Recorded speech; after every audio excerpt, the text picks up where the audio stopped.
Boa noite, meus irmãos. Que a graça e a paz do nosso Senhor Jesus esteja com você, com a sua casa, com a sua família. Eu sou o pastor Klaus, sou pastor aqui na Primeira Igreja Batista em Lavínia e vou estar ministrando aos irmãos hoje esse tema, o desafio de continuar a vida dos apóstolos hoje. Os irmãos estão estudando aí a vida dos apóstolos, né? O pastor Silvio passou para mim. Ele me deixou o tema livre, mas eu não queria fugir um pouco do que os irmãos já estão vendo e lendo e pensando um pouco. Nós vamos hoje, meu propósito é olhar um pouco mais amplo a vida dos apóstolos após, né, a ressurreição de Jesus, já a igreja e o desafio hoje para nós como igreja, como corpo de Cristo, como família do Senhor, para vivermos, né, todo esse propósito, esse querer de Deus nas nossas vidas. Então, nós temos aí esse texto, Gálatas 5, 22 ao 25, texto conhecidíssimo nosso, né? Você já deve ter lido ele várias e várias vezes. O texto não está aí no PowerPoint, mas eu vou ler para você esse texto que está lá em Gálatas, capítulo 5, do versículo 22 ao 26. Bom, esse texto, enquanto você abre, se assim desejar, ele fala sobre o fruto do Espírito e a importância de nós permanecermos em Cristo e crucificar a nossa carne. Um pouco antes desse grupo de versículos, ele fala sobre as obras da carne, né? E o apóstolo Paulo nos desafia através dessa carta a abrir mão das nossas paixões, né? E viver o Espírito. Viver no Espírito e não sermos presunçosos. É basicamente o que o texto diz. Vamos à leitura do texto. Gálatas 5, do 22 ao 26. Mas o fruto do Espírito é amor, alegria, paz, paciência, amabilidade, bondade, fidelidade, mansidão e domínio próprio. Contra essas coisas não há lei. Os que pertencem a Cristo Jesus crucificaram a carne com as suas paixões e os seus desejos. Se vivermos pelo Espírito, andemos também pelo Espírito. Não sejamos presunçosos, provocando uns aos outros e tendo inveja uns dos outros. Meus irmãos, basicamente o que eu quero construir aqui com vocês são 3 pilares agora. Como era, e aí o Manuel pode passar o slide, como era a vida dos apóstolos. Nós vamos fazer um panorama rapidamente. Depois disso, num outro pontinho, nós vamos ver como a vida dos apóstolos fala conosco, né? Como é agora para nós viver isso, e os desafios de como enfrentar hoje esse viver nos apóstolos. Então a gente vai ver esses 3 pilares, sendo o primeiro deles esse como era. O Manuel já passou aí para você a proclamação da mensagem de Jesus. A mensagem de Jesus Cristo pelos apóstolos era um ato de anunciar as boas novas, o evangelho que eles acabaram de receber de Jesus Cristo. Lembre, a igreja está iniciando, estamos no começo do livro de Atos. E ali eles então começam a viver, o Senhor Jesus os escolheu, os separou, viveu com eles durante 3 anos, e ali então começa a construção da igreja, cumprindo assim uma missão clara, dada lá em Mateus 28, né, o finalzinho do capítulo. Portanto, ide por todo mundo, pregar o evangelho a toda criatura, batizando no nome do Pai, do Filho e do Espírito Santo. Então, a missão está clara de levar o evangelho a todos os povos. Então, essa é a missão dos apóstolos. O conteúdo é a mensagem que eles receberam do Senhor. Eles vão fazer isso agora, após Cristo ir aos céus, no poder do Espírito Santo. Eles já foram capacitados. E ali temos Atos 2. A igreja, então, precisa caminhar nesse fundamento dos apóstolos, continuar com sua missão clara de evangelizar, levando a palavra de Cristo a todos os povos. E quando nós falamos todos os povos, é língua, nação, não há mais distinção de pessoas, coisa que havia no Antigo Testamento, porque a ideia era de uma nação, agora essa ideia se torna povos, aquele que crê, aquele que aprender de Jesus e colocar a sua vida, entregar a sua vida, esse agora é parte da igreja. Nós temos então alguns líderes importantes dessa igreja. Pedro, né, sendo esse apóstolo líder ali na igreja em Jerusalém. Nós temos Paulo, que antes era o perseguidor e agora ele se torna um perseguido da igreja por conta da sua história, da sua vivência, e planta igrejas e treina a liderança. E temos o apóstolo João, que escreve várias epístolas também, e é conhecido como sendo esse apóstolo do amor, para destacar alguns dos nossos apóstolos que nós temos aí. Então, a importância dessa proclamação da mensagem de Cristo é muito importante. Né? Nós temos vários textos que nos mostram isso. Mateus 24, 14 diz: esse evangelho do reino será pregado em todo o mundo, e toda testemunha de toda a nação, e então virá o fim. A importância de nós termos essa visão missionária. Partindo para o próximo slide, nós temos também aí como as coisas aconteciam. Os apóstolos oravam pelas pessoas, a oração era uma prática essencial na vida da igreja, do ministério dos apóstolos, e isso, então, é ensinado e vivenciado pela igreja. Eles oravam individualmente, oravam por pessoas, oravam pelos líderes, na escolha dos líderes, oravam para quando alguém estivesse enfermo, eles oravam quando estavam sozinhos e oravam também quando estavam em conjunto. Pensando nisso, né, um pouquinho, nós temos lá em Atos 14, os apóstolos escolhendo os presbíteros e oravam por eles. Então, a oração também é uma marca desse ministério atuando na vida da igreja, através dos milagres, através das curas que o Senhor proporcionou. Como que era mais ou menos ali a sua organização? Então, a organização e liderança da igreja. Pode passar, Manuel. A formação da liderança da igreja, né, se dá através desses líderes, principalmente em Jerusalém, e Paulo pregando o evangelho aos gentios. E nós vimos ali no texto de Atos vários momentos desse se relacionar, em momentos tensos, momentos mais calmos, mas nós vemos essa importância do exemplo da liderança.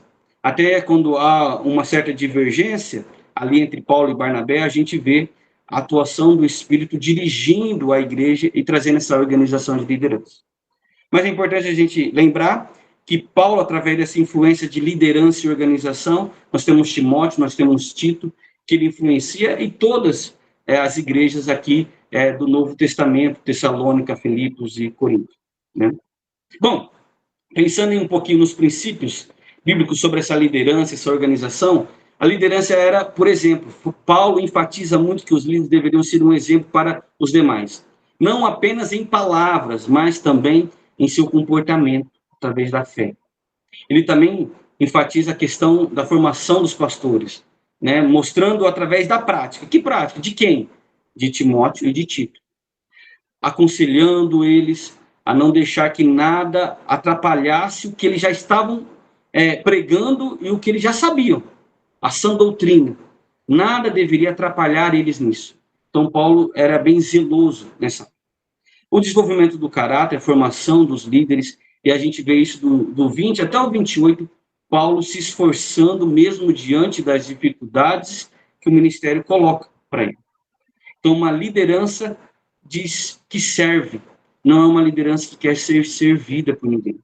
Paulo enfatiza isso, que a liderança deve ser voltada para o serviço, ajudando a igreja assim a crescer e edificando mutuamente os irmãos. Se você quiser pegar um texto depois para você pegar a referência, é 1 Tessalonicenses 5, do 11 ao 12, depois você pode ver essa liderança sendo servo da igreja, os líderes sendo servos e não sendo, como a gente vê hoje em alguns lugares, infelizmente, lobo, né? Aquele que quer ser servido, aquele que quer ser senhor da igreja. Nós já temos um senhor, esse é Cristo. E a humildade e a submissão a Deus, né? Algo importante, também enfatizado pela vida do apóstolo Paulo. Bom, passando um pouquinho para o nosso próximo tema, como que era a comunidade de fé da época? No tempo dos apóstolos, a comunidade de fé era um grupo de pessoas que se reuniam para adorar, para compartilhar a fé, a vida, e existia um senso muito forte de mutualidade. A igreja ali era uma igreja que compartilhava. Por conta de Cristo ser levado aos céus muito recentemente, a gente vai ver textos como aquele que eles tinham tudo em comum, vendiam as suas propriedades, porque existia esse senso que Jesus não iria demorar quase nada.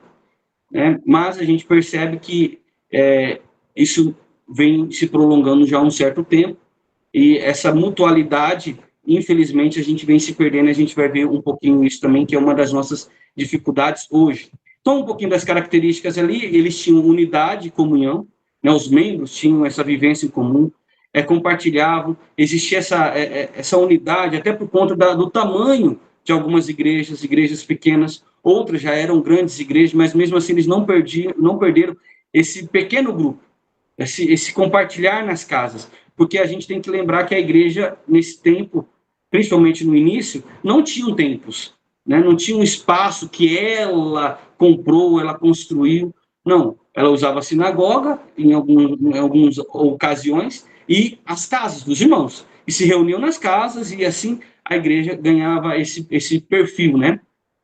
Bom, a pregação e o ensino era através dos apóstolos, né? Paulo é um exemplo, e a gente vê aí as cartas dele durante todo o evangelho, né?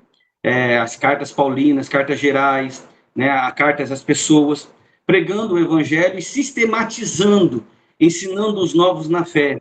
A gente vai ver Paulo trabalhando contra um pensamento judaico, contra falsos ensinos. Paulo se dedica muito nisso, nessa prática do pregar e ensinar. A adoção das práticas cristãs, entendendo o que é o batismo, o que é a ceia, a oração, essa vida espiritual agora, esse novo estilo de vida, esse novo ser em Cristo, começa a ser construído através dessas práticas, baseado naquilo que Jesus já tinha deixado. A igreja não era uma comunidade parada, ao contrário, a comunidade se espalhava e pregava, e a ação do Espírito Santo acrescentava pessoas, a gente vê isso também no livro de Atos. O fervor era grande, os primeiros cristãos manifestavam, né, o seu relacionamento com Deus de uma forma muito ímpar, ao ponto de impactar os que estavam em volta, até nós recebemos um apelido, né, o cristão. É um apelido que nós recebemos porque as pessoas começaram a perceber que nós estávamos sendo bem parecidos com Cristo Jesus. Olha que bênção. Eu espero que você receba esse título não porque você frequenta uma igreja evangélica, mas que você esteja vivendo igual a Cristo Jesus. Esse é o nosso ideal, esse é o nosso querer, né? A perseguição também acontecia na vida daquela igreja, isso é uma marca bem presente no primeiro século, no segundo século da igreja. Eles enfrentavam perseguições, enfrentavam dificuldades um pouco diferentes da que nós enfrentamos hoje no Evangelho, mas isso não impedia eles de terem uma fé firmada no Senhor Jesus. Bom, pensando um pouquinho mais sobre essa questão da perseguição e do sofrimento, eu peço para o Manuel passar para nós. A vida, então, no início da igreja foi caracterizada por essa perseguição e esse sofrimento. Os primeiros cristãos enfrentavam diversas formas de perseguição. Não só zombarias, não só violência, prisões, torturas, morte de alguns. Temos aí o primeiro mártir da igreja, Estevão, né? Não é um apóstolo, né? Mas um dos primeiros, né? O primeiro grupo de diáconos da igreja, Estevão estava ali, entre eles. Dentro dessa perseguição, a gente vê esse testemunho lá no capítulo 7, né? No capítulo 7 de Atos dos Apóstolos. Nós vemos ali a escolha dos primeiros diáconos da igreja, como foi, a forma que foi, né? E a questão do o apedrejamento de Estevão sendo esse exemplo de fé para nós, e mostrando que a igreja do Senhor sempre passou e tem passado até hoje por perseguições e provações. Temos Saulo, né? Também, logo em seguida, no capítulo 8, alguns dizem que ele até estava de uma forma bem protagonista na morte de Estevão, né? Alguns dizem que não, o texto dá uma dualidade. Depois, quando vocês forem estudar a vida do apóstolo Paulo, uma pergunta boa para você fazer para o professor que for apresentar, falar, Paulo estava ou não estava como protagonista, né, na morte de Estevão? Ali, é um texto bem interessante, nós já conversamos aqui na igreja e deu um bom bate-papo, né, e pegamos alguns comentários e conversamos um pouco sobre isso. Só uma sugestão. Perseguição em Cesareia, a igreja, historicamente, ali, né, teve muitas torturas, muitas dificuldades. Então, Atos 8, né, o relato da perseguição aos cristãos através da morte de Estevão, que os obrigou a se espalhar. Ali, do 8, do 1 ao 3, nós vemos esse relato. Por conta dessa morte, a palavra, então, começa a chegar em outras regiões, e aí vem aquele texto não bíblico, mas que, através da vida daqueles que entregaram por amor a Cristo, no lugar de acabar com a palavra, mas, ao contrário, serviu de realmente fertilizante para que a igreja se espalhasse para a glória de Deus, né? Bom, passando um pouquinho agora para a nossa segunda coluna, como é agora? Então, nós temos um desafio, meus irmãos. Nosso desafio é continuar a vida dos apóstolos. E é isso que eu quero trabalhar com você. Aqui só foi um panorama. Seguir a Jesus, pode passar, Manuel. Desafio de continuar a vida dos apóstolos. O seguir a Jesus é um desafio que exige renúncia. Palavras hoje não tão frequentes no nosso vocabulário. Compromisso e uma verdadeira transformação de vida. É um chamado para viver em conformidade ao exemplo de Cristo, buscando assim a santidade e a vida eterna, né? Renúncia a si mesmo, amor ao próximo, buscar a justiça, e aí nós temos lá no Mateus 5, né, bem-aventuranças, nós temos Mateus 6:33, que também nos falam sobre a importância de buscar essa justiça do Senhor nas nossas vidas, as nossas ações, o serviço, como nós lidamos com as coisas, isso são algumas dificuldades que nós temos, são os desafios que nós temos para viver a vida dos apóstolos, e resistência à tentação, né? A vida cristã é marcada por muitas tentações, por muitos desafios, mas Cristo nos oferece um exemplo de resistência e de vitória sobre o mal, né? E como isso acontece? Nós vamos colocar aqui algumas questões que precisamos lidar. Uma delas, pode passar, Emanuel, fazendo um favor, é o esforço em viver em santidade. Viver uma vida centrada em Deus é um esforço contínuo que precisamos de trabalhar isso em todas as nossas horas. Nós não podemos deixar nada para trás. Não podemos deixar nenhuma reserva, né? Os nossos pensamentos, os nossos sentimentos, tudo precisa estar em acordo, em consonância, em harmonia com a palavra do Senhor e vivendo assim para a glória dele. Isso envolve, então, buscar a sua presença em todos os momentos, em todas as circunstâncias. Buscar a presença de Deus mostra algo importante da nossa vida. Seguir os seus ensinos. Não adianta nós buscarmos a presença de Deus e não seguir os ensinos dele. Não adianta a gente olhar para esses ensinos e não entender que isso é uma sabedoria divina essencial para a minha vida, para que eu tome decisões corretas, sábias, que agradam a Deus e assim me conduzam a construir esse exemplo, essa vida que me dá o título de cristão, esse apelido. E precisa haver renúncias quando falamos de santidade, santificação. Renúncia do nosso ego, né? Uma vida centrada, ela com certeza passa por renunciar o ego, os nossos desejos, a centralidade do nosso coração e colocar isso focado na palavra do Senhor. Se esforçar em viver em santidade é se esforçar em compartilhar o Evangelho. Não tem como. Nós precisamos compartilhar o Evangelho do Senhor, o seu amor, a sua graça, através dos outros. E, ao mesmo tempo, enquanto isso tudo está acontecendo, nós precisamos também lutar, né, contra a nossa tendência, por conta do nosso pecado, do nosso coração, de desejar aquilo que não agrada a Deus, que a palavra do Senhor chama assim de pecado. Precisamos lutar contra o pecado. E entender que esse processo todo, que por mais que seja um esforço, e quando a gente fala em esforço, a gente fala em colocar força, energia e se dedicar nisso, é algo alegre, é algo que nos enche de alegria e paz, porque nós sabemos que estamos buscando estar em harmonia com os propósitos de Deus para as nossas vidas.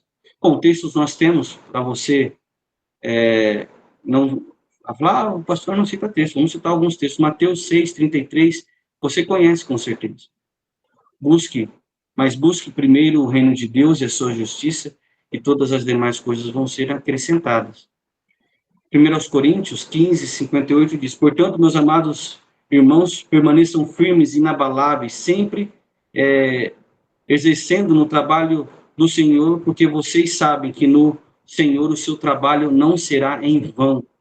Então, ao viver em santidade, ao buscar viver os planos do Senhor, o querer do Senhor, o nosso esforço não é vão. O Senhor, ele nos abençoa, ele nos instrui, ele nos capacita. caminhando um pouquinho sobre um outro ponto, perseguição e discriminação. Meus irmãos, hoje, né, em pleno dia 26/4, às 19 horas e 54 minutos, nós sofremos muita perseguição. Existem hoje no mundo mais de 380 milhões de cristãos que são perseguidos. Portas Abertas, como organização multidenominacional, né, de várias denominações, diz que só no ano passado, no último ano, no último censo, mais de 4.476 irmãos nossos morreram, porque eles proclamavam a sua fé em Cristo. O aumento dos ataques às igrejas tem aumentado muito. No ano retrasado, 2023, foram 2.110 ataques a igrejas. Só em 2024 foram mais de 14.700. Olha o aumento. Então, a perseguição, ainda há muita discriminação, há muita perseguição. Nós, aqui no Brasil, não sofremos tanto diretamente, mas indiretamente sofremos. Quando pessoas não nos contratam no trabalho, não fazem consideração de nós em algumas situações, algumas questões, quando nós falamos que nós somos cristãos. Existe, é meio velado, sim, mas ainda existe muita perseguição aos cristãos. Bom, um dos desafios hoje para nós é esse mundo secularizado. O que é esse termo, pastor, secularizado? Pode passar, Manuel. Esse termo secularizado refere-se a um processo de transição, onde a religião perde a sua influência e importância em diversos aspectos da vida social e política. Isso é o mundo secularizado. Quando alguém falar mundo secularizado, é a igreja perdendo, deixando de ser a referência. Você vai perceber que hoje a nossa moral é relativa. Infelizmente, muitos julgam algumas coisas que antes era verdade, eram valores. Hoje, não é mais bem assim, mudou. O individualismo, né, o meu desejo, a minha vontade, o que me dá prazer, está acima de todas as coisas, até acima da lei para alguns. Eu preciso ser feliz. Eu quero ser feliz. Isso é uma consequência desse mundo secularizado. Uma das coisas que nós sofremos também é a famosa falta do tempo. Eu não tenho tempo para nada. E se nós pararmos um pouquinho para pensar, sim, nós temos tempo, nós temos tido sabedoria de administrar esse tempo. E também o interesse pelas coisas de Deus. Em grupos, estudos, cultos, nós vemos esse desinteresse nas pessoas. A resistência pelas mudanças. Alguns não querem mudar, querem continuar algumas práticas, alguns hábitos, sejam na sua própria vida ou na sua rotina. Mas vai mudar o horário? Não, mas, poxa, não faz nenhuma questão de se adequar um pouquinho mais para frente ou para trás. Isso é uma consequência desse mundo secularizado. As filosofias, os pensamentos, os coaches, a autoajuda, tudo isso vem minando a nossa fé de conseguir ser igual, parecida com Cristo. A credibilidade da igreja, infelizmente, a gente sabe hoje que algumas pessoas elas não têm o interesse, o tempo, ou o desejo de diferenciar a igreja A de igreja B. Elas colocam tudo no mesmo lugar e misturam. E isso é um desafio para nós vivermos, então, como fazer, como proclamar o evangelho. E assim nós chegamos na nossa última coluna. Como enfrentar esses desafios hoje? O primeiro deles, pode passar, Emanuel, é estudar a Bíblia. Se eu, nós não conhecemos o que estamos ensinando, o que estamos vivendo, isso é um perigo, nós podemos ser manipulados, enganados, ludibriados. Então, você que está aqui hoje, talvez você teve que fazer alguma escolha, deixar de fazer algo, de participar de alguma situação, e assumir esse compromisso. Não, até tal hora eu estou aqui. Isso é algo muito importante para o seu crescimento e para você construir ferramentas através do Espírito Santo, através da palavra do Senhor, para que você possa responder a esses desafios quando eles surgirem na sua vida. Então, ter um grupo de estudo, ter um grupo de apoio, separar momentos para ler a palavra. Talvez você e eu estamos tendo dificuldade de ler a palavra. Imagina entender a palavra. Imagina viver a palavra. Imagina ensinar a palavra. Mas nós precisamos nos dedicar nisso. É através da palavra, do estudo dela, é que nós vamos conseguir construir esse raciocínio, esse pensamento, para que assim possamos atingir o alvo de vencer esses desafios que nós vimos aqui. Pode passar, Manuel? O exemplo em vida em santidade é essencial.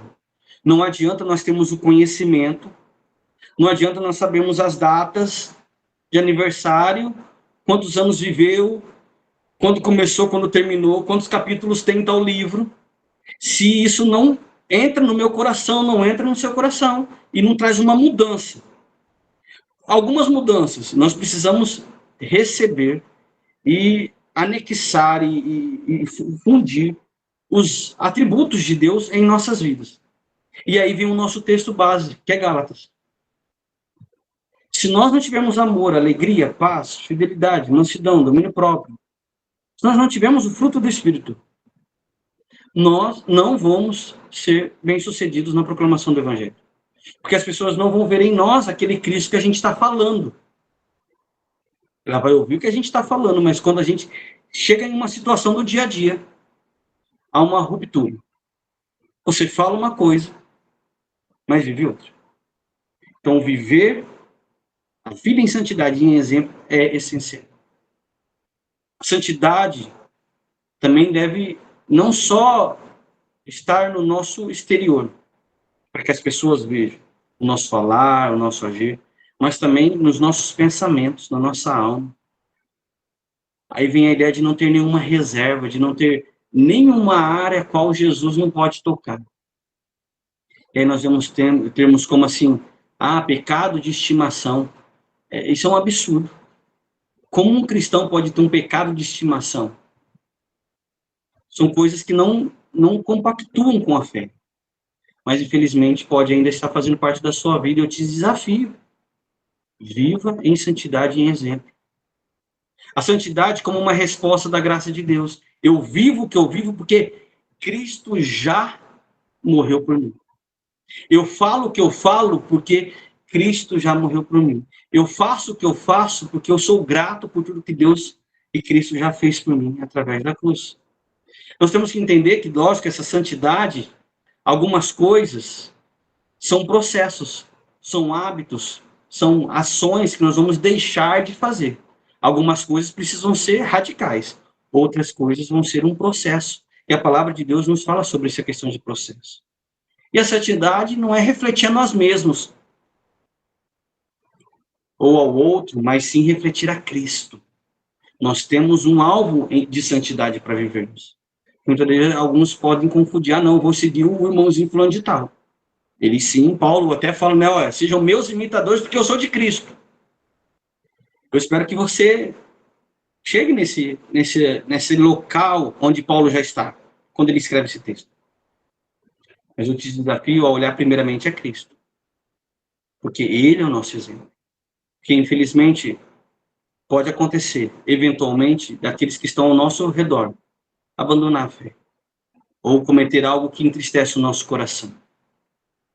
Bom, pensando um pouco nesse texto, que nós estamos vendo sobre a questão da viver em santidade, eu quero ler com você também 1 Pedro 1, o 15 e o 16, que diz, mas como é santo aquele que nos chamou?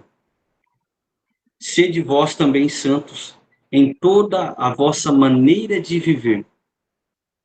Porquanto está escrito, sede santos porque eu sou santo. O Senhor, ele viveu em santidade para mostrar para nós que através do Espírito que hoje ele nos dá, ele nos capacita, que habita em nós, nós podemos sim viver também em santidade. Um outro passo que nesse processo todo não pode faltar, eu peço para o Manuel passar, é a oração. Meus irmãos, a oração é falar com Deus, é estarmos estabelecendo um contato com o Senhor. É onde nós podemos abrir o nosso coração. O Senhor tem prazer em nos ouvir. Ele inclina os seus ouvidos para ouvir as nossas necessidades, as nossas alegrias, o que precisamos. Isso mostra a nossa dependência. Quando oramos, nós nos despimos de todo o ego, nós tiramos todo o orgulho, nós reconhecemos os nossos limites. Quando você for orar, lembre sempre disso. A oração também busca encontrar um propósito. Senhor, me ajude. Senhor, me oriente, me capacite. Manifesta a nossa fé. Senhor, eu descanso em Ti. Eu sei que o Senhor pode fazer em mim e através de mim. E nós temos, Mateus 6, do 9 ao 13, a oração do Pai Nosso. Um exemplo, não é para você ficar repetindo aquelas palavras, porque talvez para você naquele momento não é exatamente o que você quer dizer, mas ali tem os princípios, o louvor a Deus, reconhecer a sua grandeza, a sua santidade, a gratidão por tudo que Ele fez, o dom da vida, o privilégio de ter uma cama, o privilégio de ter uma cobertura em um dia chuvoso, coisa simples, uma água quente, um chuveiro elétrico, água encanada, esgoto, coisas que mais de 70% da população brasileira não tem. Tem pessoas que hoje ainda no nosso país não têm água encanada. Tem 50% da população que ainda não tem esgoto tratado. Parece que é um absurdo isso que eu estou dizendo para você, mas você pode depois dar um Google e verificar isso. Tudo isso já é uma forma de você agradecer a Deus. Eu não sei o que é agradecer a Deus. Estou te dando alguns exemplos. Falarmos do Senhor sobre aquelas nossas falhas, pecados que nós cometemos, para nos capacitar, colocar nossas súplicas, intercessões, clamores diante do Senhor. Temos essa oração do Pai Nosso dando esses exemplos para nós. E por último, mas não menos importante, assim eu encerro, o servir ao próximo, uma manifestação importantíssima que acontece através desses frutos que nós lemos no começo. Ao falarmos do fruto do Espírito, o amor, a base do nosso serviço, do serviço ao próximo, precisa ser o amor. O que deve nos mover é o amor que nós recebemos. Você já recebeu. Esse amor já teve compaixão de você, já teve compaixão de mim. A palavra do Senhor diz que o Senhor viu os campos, viu os necessitados, e falou assim, teve compaixão deles. E essa compaixão foi refletida na cruz, em uma ação. Ele não só ficou com compaixão e não fez nada acerca disso, não. Esse amor teve um movimento, não foi um simples sentimento, mas gerou uma atitude, a morte na cruz. Alegria em poder participar dessa obra, em poder participar nesse tempo, de ser co-participante não só dos apóstolos, mas também de Cristo na obra, de poder sentar na mesa com alguém e compartilhar, olha o que Deus já fez, olha o que Deus está fazendo. A paz que o Senhor nos dá diante das dificuldades que nós lidamos, a paciência de lidar com algumas opiniões divergentes, nesse tempo que nós vivemos nesse mundo secularizado, onde muitos querem só buscar agradar o seu coração. Quando você é uma pessoa paciente, isso assusta as pessoas. Mas você não vai revidar, você não vai falar nada? Eu já tinha feito alguma coisa. Quando nós temos paciência e buscamos o diálogo, a harmonia, não deixamos que essas coisas nos desanimem, venha nos irritar de forma nenhuma, nós glorificamos a Deus e proclamamos o Evangelho. A bondade é entender as necessidades do outro, de se colocar no lugar do outro, e mesmo assim mostrar a importância de viver e ter algumas práticas. Esse equilíbrio é muito importante, e só o Senhor para nos dar ele, através da bondade, a fidelidade em cumprir a palavra do Senhor. Mansidão para lidar com as dificuldades que elas vão vir. Eu costumo dizer aqui na igreja, não é se vai vir, mas é quando vai vir. E eu quero que você esteja preparado para quando a dificuldade surgir, você tenha pelo menos esse texto de Gálatas 5, do fruto do Espírito, para capacitar você. Eu preciso ter paciência nesse momento agora. Eu preciso amar essa pessoa agora, sacrificar nesse momento para que ela possa, então, fazer assim, um encontro, ter um momento de reflexão da vida dela. E o domínio próprio, para tomar as decisões sábias diante das nossas emoções, né? Diante das nossas emoções. Meus queridos irmãos, eu encerro aqui a minha exposição, confiante de que você possa entender os desafios e que nós precisamos continuar a viver o que os apóstolos ensinaram através da palavra, olhando por exemplo de Cristo Jesus, né? Que possamos cumprir de forma bem-sucedida, com a ajuda do Espírito Santo, esse desafio de caminharmos a nossa vida com Cristo. Amém?